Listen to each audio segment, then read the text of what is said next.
The stars hadn't changed. Not really. They still blinked from their cold, quiet thrones in the night, like silent gods watching a universe that forgot their names. For Captain Lurok of the Zandari Dominion, patrolling Sector 12A was just another boring assignment, a piece of space littered with abandoned tech and ancient wrecks. But this time there was something strange, something not on any map. A moon-sized construct orbiting a dead star, silent, lifeless, but giving off faint pulses of energy, barely noticeable, unless you were looking for it. And Lurok was looking. They called it Object 7HUM4N, a classification used for unidentified megastructures. Most were just ruins left behind by extinct species, echoes of civilizations too proud to see their own end coming. But this one felt different, too intact. The scans showed a thick outer shell made of a metal no current species could replicate, not even the Varnock, who were supposed to be the galaxy's top engineers. Lurok's ship, the Zenthari Blade, hovered nearby as drones flew in. They barely made a dent before the structure began to respond. Not aggressively, not even defensively. It just woke up. Soft at first, like a heartbeat stirring in deep sleep. Then lights ignited across its surface in impossible patterns, forming what looked like words. No species could translate them. None except the archivists of Ilir. And they were terrified. The message was simple, but chilling. This is Earth. Do not disturb the human empire. That was the first time in 5,000 years that anyone heard the word human. Most thought they were a myth. A warning passed down by older races like bedtime tales for naughty children. But the stories were always the same. Humans were violent, brilliant, unpredictable. They burned through the stars like wildfire. They won wars they shouldn't have even survived. They disappeared after the Apex conflict, vanished completely after a mysterious final battle that wiped out 10 other species with them. And now, something inside their tomb was waking up. Lurok should have left. Every instinct told him to flee, report it, and let the High Dominion decide. But he couldn't. Curiosity got the better of him. The Empire had grown arrogant, lazy even. They needed threats like these to remind them they weren't gods. And maybe, deep down, Lurok just wanted to see if the stories were true. He authorized a boarding mission. The first thing the soldiers noticed inside was the silence, the kind that pressed against your skin. Then the cold.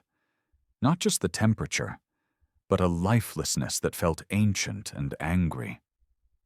The walls pulsed with low light as they stepped deeper into the structure. Every now and then, a panel would light up, showing strange creatures, humans, smiling, laughing, crying, like memories trapped in glass. Then they found the chamber. At the center of the construct, suspended in stasis, was a single human, a male, massive by alien standards, muscles dense, skin pale, covered in old scars. He looked asleep, peaceful almost, but monitors around him showed his vitals climbing. Heart rate, brain activity, neural spikes unlike anything ever recorded. Then he opened his eyes. They weren't just eyes, they were weapons. The soldiers froze. For the first time in their lives, they felt primitive, like prey. The human looked around slowly, confused but alert. Then he spoke in perfect galactic common, as if he'd never missed a day. "Who woke me?" he asked. No one could answer. The room began to tremble. Lights across the structure turned blood red. Outside, Lurok's ship registered a massive energy surge building beneath the surface. The human took a slow breath. He looked toward the dome's high ceiling, where a symbol glowed bright. A symbol once feared across galaxies. A flaming Earth surrounded by stars and claws. He smiled, cold and knowing. Time to finish what we started. The tremors didn't stop. They started low, like the hum of an ancient beast stretching its limbs after an endless slumber. But soon they became violent. Whole sections of the structure lit up as if they'd just remembered who they were. Systems came online: navigation, weapons, atmosphere control, each one waking up like an organ finding its heartbeat. Captain Lurok watched the data scroll across his monitor in disbelief. "Sir," his comms officer whispered, voice trembling, "that thing is a warship." Not just any warship. This was a human dreadnought, a relic of the Apex War, the kind of machine built not just to win, but to erase. It wasn't a myth, it was real, and it was powering up. Inside, the human was now standing. The stasis fluid had drained from the chamber, and the glass casing cracked open like the lid of a coffin. He stepped forward, naked but proud, unfazed by the armored soldiers pointing energy rifles at his head.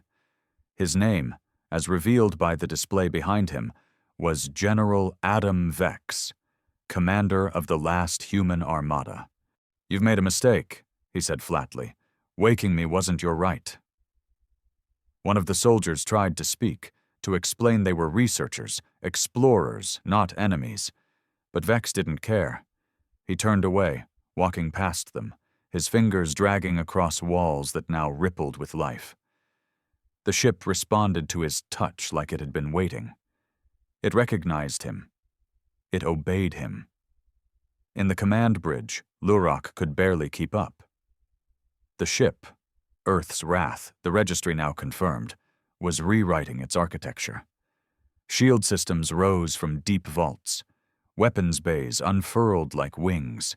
Fusion cores spun to life with impossible output, dwarfing the energy signature of the Zenthari blade by tenfold. Even the Dominion's flagships didn't come close. "Evacuate," Lurok ordered, cold sweat dripping down his neck. "Get the team out, now." But it was too late. The human had reached the control deck inside. He stood before a circular console of black, obsidian-like material. Lights wrapped around his forearms, scanning his DNA, his neural signature, his memories. It accepted him without question. In a whisper, he gave the ship a single command: "Show me what's left of the galaxy." A massive projection filled the room. The galaxy map. New borders, new empires, none of them human. The stars they once called home were now renamed, occupied, reshaped. The colonies, the outposts, the birthplaces of heroes, gone or forgotten. No statues, no mention in the histories. It wasn't just defeat, it was erasure. Vex's jaw clenched. "They buried us," he muttered, "like we never existed." He turned back to the soldiers. "Who rules now?" No one answered, but the ship did. It accessed galactic channels, pulling in news feeds, government logs, war reports, the Zandari Dominion, the Varnok Alliance, the Ziari Syndicate, all powerful, all arrogant, all treating the stars like toys passed between kings, and all of them had written off humanity as extinct. Adam Vex laughed once, a dry, bitter sound. Then it's time they remembered. The ship's engines fired. Outside, the Zenthari blade began to pull back, but not fast enough. A pulse wave knocked its systems offline. Gravity distorted. The dreadnought wasn't just moving, it was preparing for war. The old kind, the human kind. Total, unrelenting, and personal. Lurok's last visual before losing the feed was of the human's face, staring directly at the camera. His eyes burned not with rage, but something worse. Purpose. The human race had slept for 5,000 years, and now they were waking up angry. The darkness between stars held its breath. From the edge of the ruined star system, the Earth's wrath emerged like a ghost ship reborn. Its hull no longer dulled by time, but glowing with the same harsh brilliance that had once turned galaxies into war zones. Systems across half a dozen sectors detected its reactivation.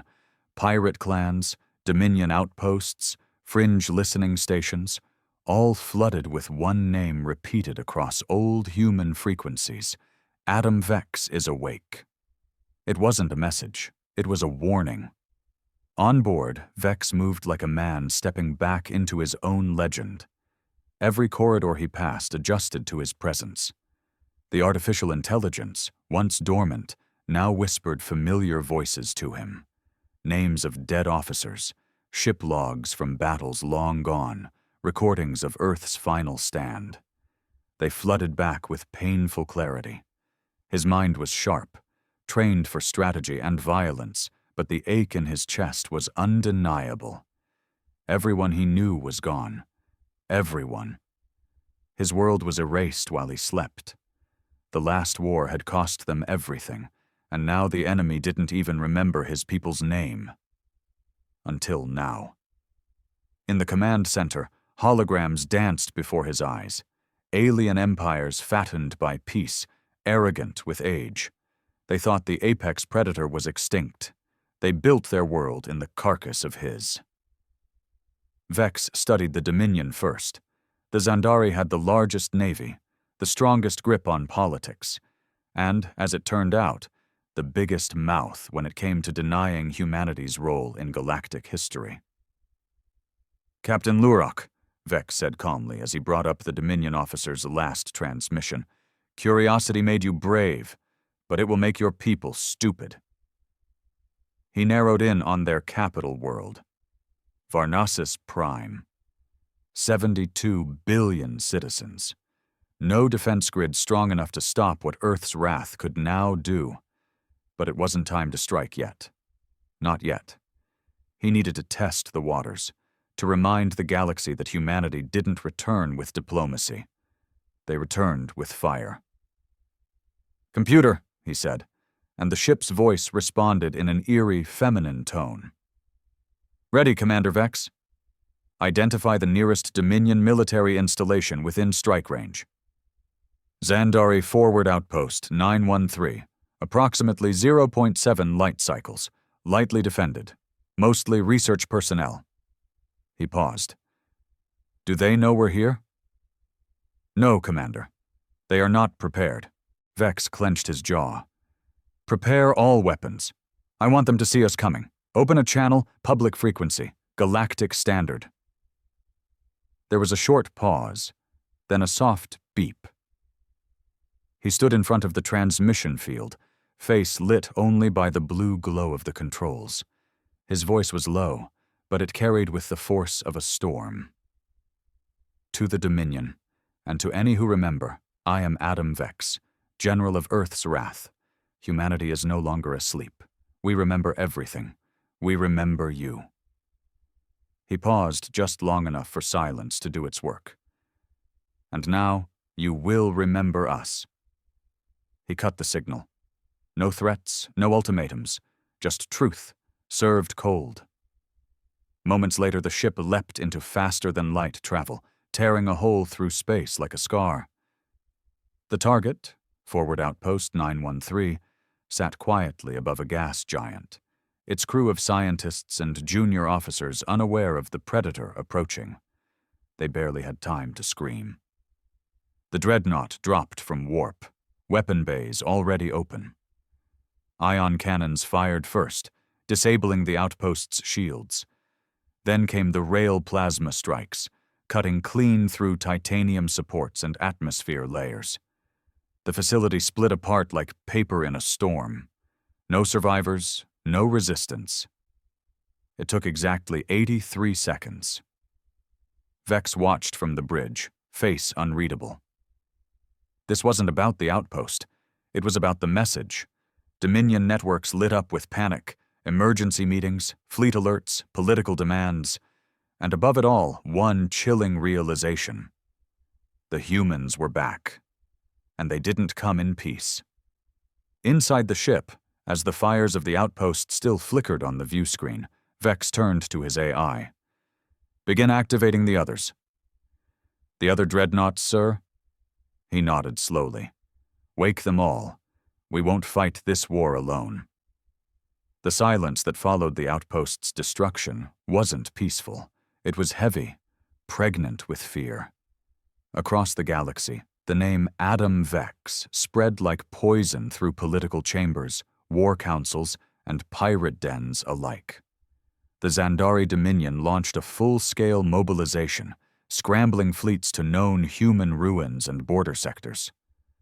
The Varnock Alliance, once dismissive, now opened diplomatic channels they hadn't touched in millennia. Even the shadowy Ziari Syndicate, too proud to admit fear, locked down their black market trade routes. No one was safe anymore, because no one knew how many more were coming. Inside Earth's wrath, the work had already begun.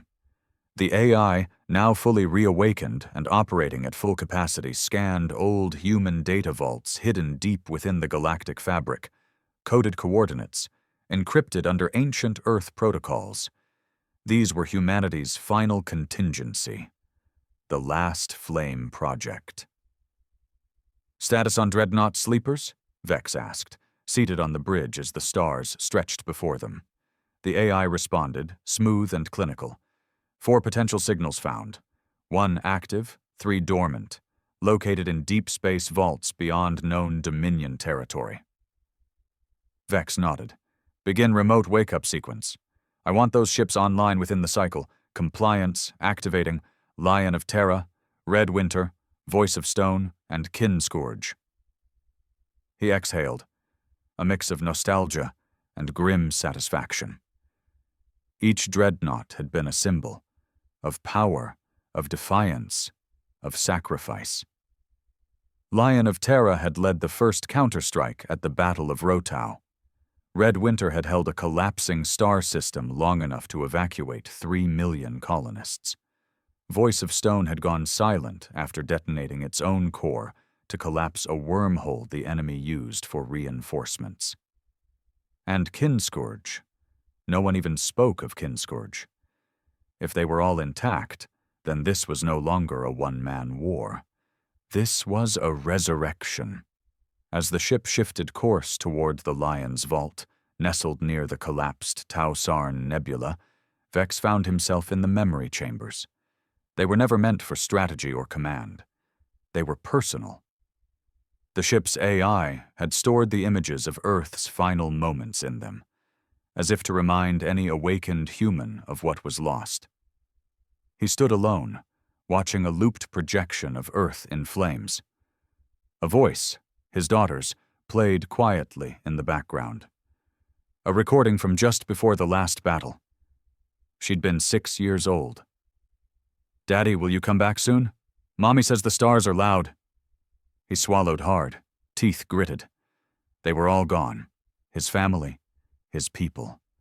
Wiped out because the other species couldn't stand humanity's strength, its ability to adapt, to resist, to fight when others surrendered. Earth didn't fall because it was weak. It fell because it refused to kneel. They called it the Apex Conflict. But Vex knew better. It was a genocide. The only reason he had survived was because of Project Avernus, deep stasis hibernation chambers designed for the last of humanity's top generals and scientists. Not to return as kings, but as vengeance. Only he had reawakened. For now. Back on the bridge, the AI interrupted his thoughts. "We are approaching the Lion of Terra. Signal is strong. Hull integrity at 86%. Core systems dormant but stable." He nodded. "Begin the awakening process. I want full link-up." The moment Earth's wrath came within range, it released an ancient handshake signal, one only another human dreadnought could understand. The Lion of Terra responded instantly. Its systems flickered back to life, lights cascading across its surface like lightning storms. The ship was older, battle-scarred, but it moved. Suddenly the transmission cracked open. A face appeared. She was older than Vex remembered. White streaks ran through her once black hair, a scar across her brow. Her voice hit him like a ghost wrapped in steel. "Vex?" she asked. "You're alive?" Vex blinked, stunned. "Arden." General Arden Vale, his second-in-command, thought dead. She'd been on the final push into the Nebula line when the enemy had cornered their fleet. She was a war legend in her own right. Her voice was calm, but beneath it, rage. "They erased us, Adam, like we never mattered." He nodded slowly. "They thought the war was over," he said. "It's only just begun." The Lion of Terra moved like a wounded predator. Scarred, slow, but still terrifying. Its awakening echoed across nearby space. As lights flared along its hull and dormant turrets rotated to test ancient hydraulics, the Dominion scrambled scout vessels to intercept. But they were too late. The dreadnought had already linked with Earth's wrath, and more importantly, with General Adam Vex. On board the Lion, Arden Vale stood tall in the command deck, her uniform tattered but still bearing the old Earth sigil over her chest.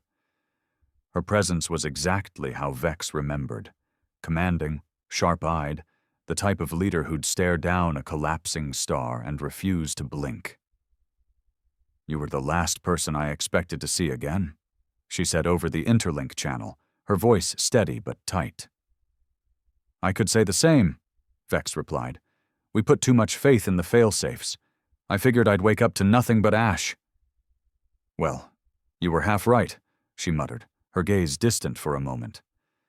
"I've been awake for 27 years, Adam, alone, watching the galaxy get fat off our silence." That number hit him harder than any rail blast. 27 years. She'd endured the aftermath without backup, watching from the shadows as the galaxy built a golden empire over humanity's grave. "Why didn't you call for me?" he asked, voice quieter now. "I tried. System glitches, signal corruptions. They tampered with our failsafes. They wanted us lost forever." Her eyes hardened. "But now that we're together, we tear it all down." Vex almost smiled. Almost. Together their two ships moved in formation, heading toward the next target, Red Winter. Its last known location was near the icy remnants of the collapsed star cluster known as the Hailstorm Vale, a place so desolate, not even pirates dared venture there. That's why humanity hid their second blade there. En route, Vex and Arden walked through their respective war rooms, both revisiting battle maps and encryption logs as if flipping through old scars. Each victory, each defeat, they were no longer just history. They were fuel. "Dominion fleets are consolidating," Arden reported. "They've stationed dreadnoughts around their major colonies, fortified the Zara line. They know we're coming." "Let them prepare," Vex said. "They've never fought humans at full strength. Not really." Arden glanced at the screen. "And what happens when the rest of the galaxy joins them? We made enemies, Adam. Whole species fear our name." "Good," he replied coldly. "Let them remember why." They emerged from FTL above the Hailstorm Vale, space filled with frozen wreckage and ice asteroids large enough to crush a moon. It was the graveyard of an entire Dominion fleet wiped out in Earth's final retaliation. Somewhere deep inside the debris field, Red Winter waited. Their scanners swept the field. "There," Arden pointed. "Thermal spike, beneath the ice crust. She's dormant, but alive." The Earth's Wrath released a pulse beacon, followed by an encrypted command known only to the dreadnoughts of Earth's last fleet. Seconds stretched into silence, then a rumble through the void. Ice cracked apart like glass struck by a hammer. And slowly, like a mountain rising from the abyss, Red Winter broke free. Its hull was bulkier, heavier than either Lion or Wrath, designed for brutal, close-range destruction. Its surface still bore the scars from orbital sieges, deep plasma burns, jagged armor gaps fused with alien metal. But it powered on. Lights reignited, turrets rotated, its engines purred like an animal that had waited too long for blood. The moment the ship came online, a signal beamed through. "General Cato reporting," said a gruff, gravel-voiced man. "Well, I'll be damned. I thought I was the last one." Vex grinned. "Welcome back, old friend." Cato's laughter cracked through the channel like thunder. "You woke me up just in time. I was about to run out of whiskey." Arden's voice joined in, calm but commanding. "3 of us now. 3 blades of earth." "Then we make them bleed," Cato said. Vex stared at the formation now unfolding before him. Earth's Wrath, Lion of Terra, and Red Winter, the first wave of resurrection. But this wasn't just revenge. This was reclamation. "Prepare coordinates," Vex ordered. "Our next target is Zarok 9. Arden raised an eyebrow. "That's a civilian colony." "It used to be Earth's. They renamed it after erasing the humans who lived there." The bridge went quiet. "No survivors?" Arden asked, though she already knew the answer. "None," Vex said. "We're not starting with their armies. We're starting with their pride." Zarok 9 shimmered like a jewel against the cold backdrop of space. It was beautiful, artificially so. Wide arcologies stretched into its atmosphere like chrome fingers.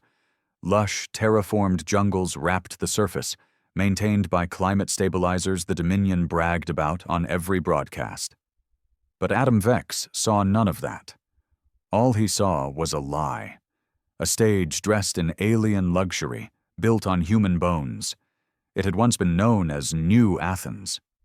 One of the first colonies founded after Earth's expansion wave, it had been home to nearly 20 million humans, scientists, poets, children.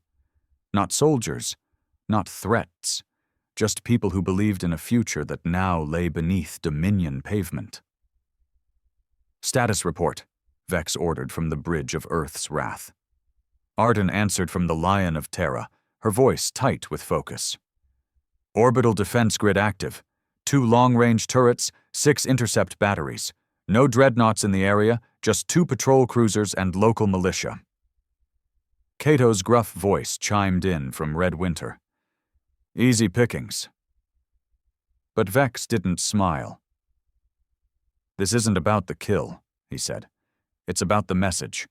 We hit them here. We tell the whole Dominion. We remember what they did." His eyes scanned the surface data, locking in on a cluster of buildings where human archives once stood. Now it was a Dominion memorial plaza, complete with statues of Zandari liberators. A historical rewrite carved in stone. "Prepare bombardment coordinates. Target the plaza. Leave the civilian centers intact." Arden hesitated. "You sure?" Vex nodded. "We're not monsters. We're reminders." Earth's Wrath descended from low orbit, its massive frame blotting out the sun above Zarok 9's capital. Citizens looked up in awe and confusion, some too young to recognize the shape of a human dreadnought, others old enough to freeze in terror. Then the speakers roared to life, broadcasting in galactic common across every frequency. "This is General Adam Vex of the Human Empire." The name dropped like a hammer. "You stand on the bones of our people. You erased our names. You buried our dead without honor. Today, you will remember." In synchronized precision, the 3 dreadnoughts locked weapons, high-orbit kinetic cannons deployed, and with thunder that split the sky, they fired. The plaza vanished. Not crumbled, not cracked, erased. Statues turned to molten slag. The Dominion Museum turned to rubble. The monument at the center, an obelisk dedicated to the liberation of primitive species, shattered in mid-air, torn apart by the force of vengeance. But not a single civilian home was touched. The message was loud, surgical, and unforgettable. Within minutes, Dominion news feeds exploded, emergency transmissions, diplomatic outcries, proclamations of terrorism. But they didn't call Vex a terrorist. They called him what he was, a general of a dead empire returned from the grave. Arden watched the feed in silence. They're scared. Cato chuckled darkly. They should be. But Vex wasn't satisfied. Not yet. He looked deeper into the planetary archives, which the AI had silently infiltrated during the attack. What he found turned his stomach. Zarnok 9 wasn't just a colony. It was a re-education facility. Built on top of human ruins, it served as a psychological reform center for hybrid offspring. Children born from the few humans who had been enslaved before the extinction. Vex's voice dropped to a whisper. They took our blood and tried to breed us out of history. His fists clenched. Arden read the report, too, her face pale. There are survivors, she whispered. Descendants. Can we extract them? He asked. The AI answered immediately. Yes, probability of successful extraction exceeds 91% with coordinated distraction. Vex turned to Cato.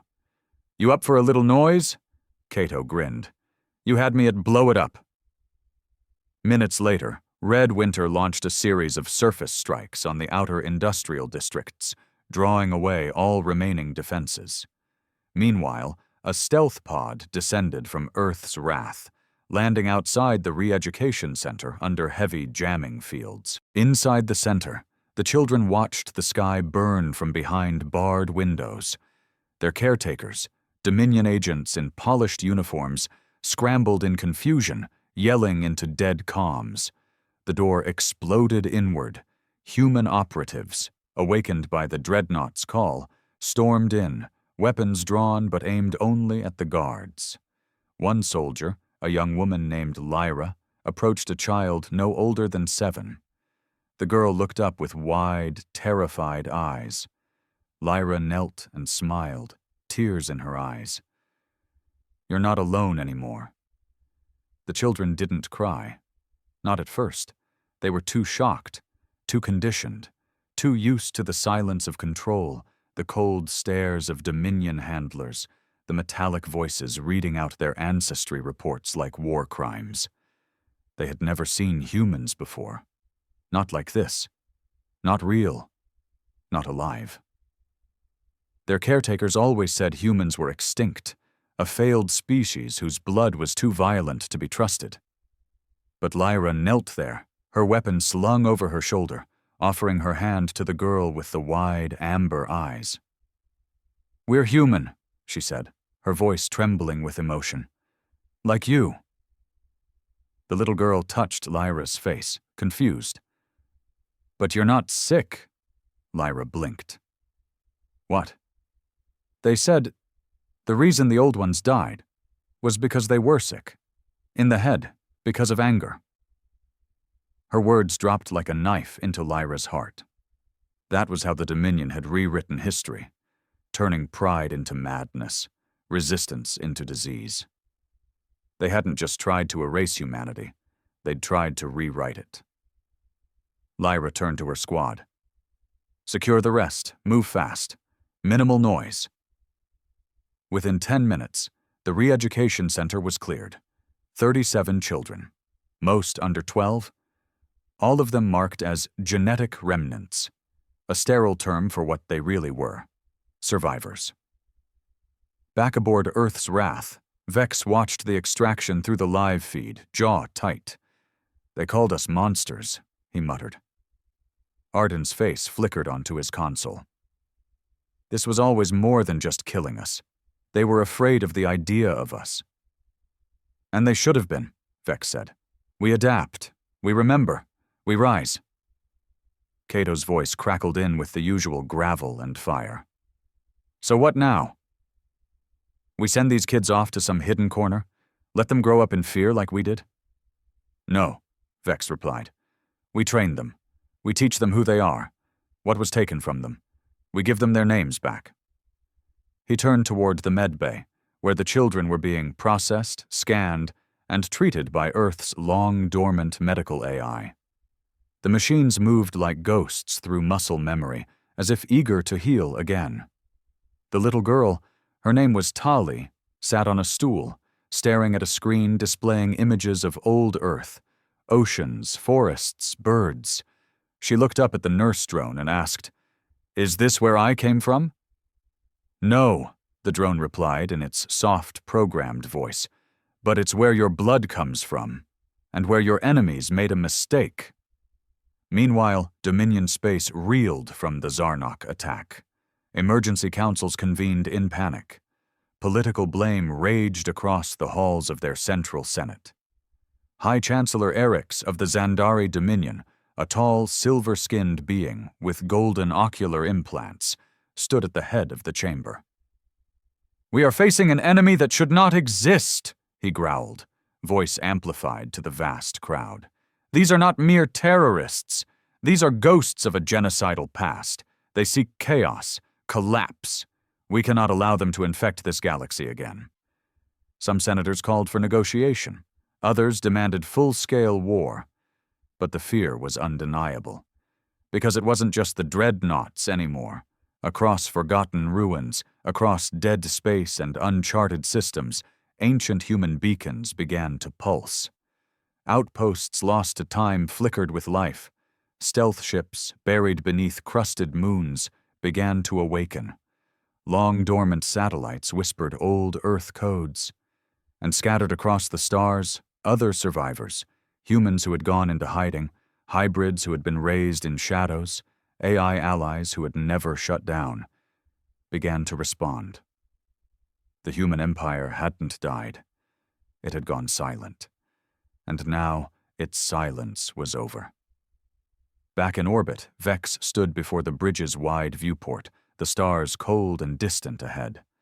Arden and Kato stood beside him, arms folded, eyes watching the movement of Dominion fleets scrambling across space in fear. "You know what comes next?" Arden said. Vex nodded. "They'll strike hard. Try to bury us before we gather more strength." "They'll fail," Kato grunted. "They don't know what it means to fight for your dead." "No," Vex agreed, "but they're about to learn." He turned back to the console, pulled up a map of Dominion core worlds, and pointed to one in particular. "Target the Zandari Senate homeworld. We don't destroy it. Not yet. We remind them." Arden raised an eyebrow. "Remind them of what?" Vex's gaze didn't waver. "That this galaxy belongs to us, too. The core world of the Dominion, Varela Prime, had never seen war. For over 3,000 years, it had stood untouched, a gleaming citadel of power. Towering cities reached into the sky like spears of crystal and steel. Defense grids pulsed quietly beneath its clouds, wrapped in layers of complacency, their systems tested only during ceremonial drills. The Zandari Senate ruled from its heart, a sprawling fortress palace suspended in mid-air, built atop the ruins of an old battlefield they never acknowledged. Now, for the first time in centuries, alarms screamed through its golden spires. From the shadow of Varela's second moon, Earth's Wrath, Lion of Terra, and Red Winter uncloaked in perfect formation. Dominion scanners registered them too late. Panic spread through command centers, where officers fumbled to understand how the most secure planet in the galaxy had been breached by ghosts from a forgotten war. Adam Vex stood on the bridge, his expression stone. "No weapons," he ordered. "No strikes. This isn't destruction. It's demonstration." "Are you sure?" Kato asked through grit teeth. "I've waited a long time to put this planet in the dirt." "They need to see our face," Vex said, "before we become their reckoning." The dreadnoughts hovered just above the stratosphere, their massive silhouettes casting a shadow across Varela's capital. People poured into the streets, officials screamed into comms, and then, just like before, the sky spoke. "We are humanity. You called us extinct, you called us savage, you erased us. Now we remember, now you will." Every screen across the planet was overwritten. Footage of Earth's last days played in chilling clarity. Cities burning as alien fleets bombarded the atmosphere, human soldiers dragged from their homes, children crying in evacuation ships that never launched. Images long deleted, censored, rewritten. The truth returned like fire. Then the message cut to real time. Vex stood tall in the broadcast, surrounded by the insignia of the old human empire.